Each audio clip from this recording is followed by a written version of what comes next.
একবার জেনা করেছো, তোমার কাঁধের উপরে 100 বেত্রাঘাতের শাস্তি ঝুলে আছে এখনো, এবং 1 বছরের নির্বাসন তোমার জন্য ঝুলে আছে। সূরা নূরের 1 থেকে 4 নম্বর আয়াত পড়ে দেখবে।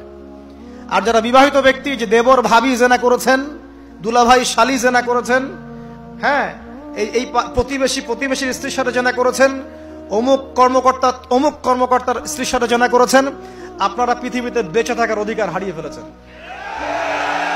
কারণ একজন বিবাহিত ব্যক্তি যদি জেনা করে, তার একটা শাস্তি ইসলামে, সেটা হলো রজম। তাকে কোমর পর্যন্ত মাটিতে পুঁতে ফেলে পাথর নিক্ষেপ করে হত্যা করতে হবে। এটা ইসলামের বিধান। এই বিধান এখন চালু করা যাবে না। এই বিধান এখন পৃথিবীর কোথাও আছে বলে আমাদের জানা নাই। হয়তো অল্প কিছু জায়গায় থাকতে পারে, এটা আল্লাহর ইচ্ছা। বেশিরভাগ জায়গায় এইসব বিধান নাই, কিন্তু আল্লাহ পাকের আসমানে এই বিধান আছে। জমিনে এইসব বিধান নাই ঠিকই, বাট আল্লাহ পাকের আসমানে এই বিধান আছে। মৃত্যু হয়ে গেলেই শাস্তি ভোগ করবে যদি তওবা না করে মারা যায়।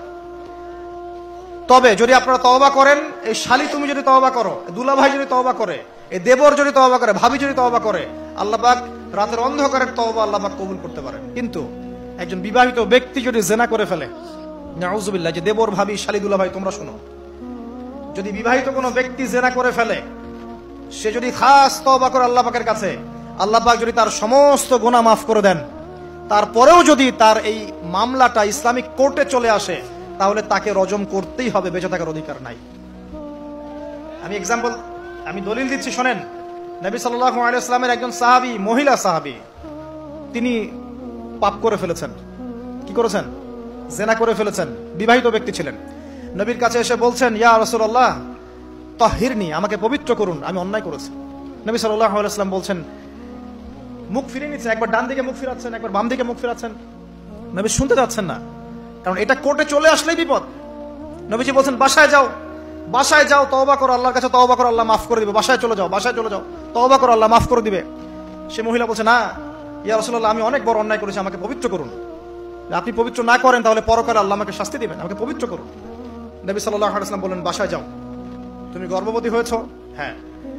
বাচ্চা খালাস করো, তারপরে এসো, তোমার বিচার করে দেওয়া হবে ইনশাআল্লাহ। সেই মহিলা বাসায় ফিরে গেল, তওবা করতে থাকলো। তার গর্ভের সন্তান বড় হতে লাগলো। এক পর্যায়ে সন্তান জন্ম হলো।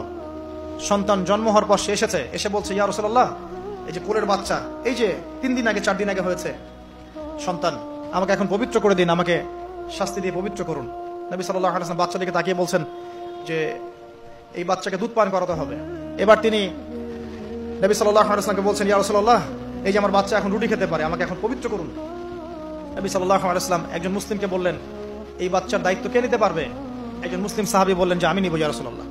তখন তার হাতে বাচ্চাকে সুপর্দ করা হলো।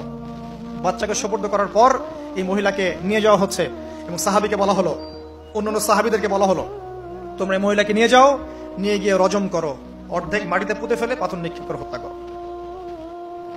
এবার সাহাবীরা এই কাজ করছেন। খালিদ বিন ওয়ালিদ রাদিয়াল্লাহু আনহু, বিখ্যাত বীর সাহাবী, তিনি তখন মুসলিম হয়েছেন এবং অনেক যুদ্ধের নেতৃত্ব দিচ্ছেন। তিনি একটা পাথর নিক্ষেপ করেছেন। এই নিক্ষিপ্ত পাথরের আঘাতে রক্তের ফিনকি ছিটকে এসে খালিদ বিন ওয়ালিদ রাদিয়াল্লাহু আনহুর এই যে কাপড়ের মধ্যে পড়েছে। তখন খালিদ বিন ওয়ালিদ রাদিয়াল্লাহু আনহু তিনি বলছেন, ছি, আমার কাপড়ে একজন ব্যভিচারী নারী রক্ত পড়লো, এরকম একটা স্টেটমেন্ট তিনি করেছেন। তখন নবী সাল্লাল্লাহু আলাইহি ওয়াসাল্লাম রাগ করে বলেন, এ খালিদ, তুমি থামো।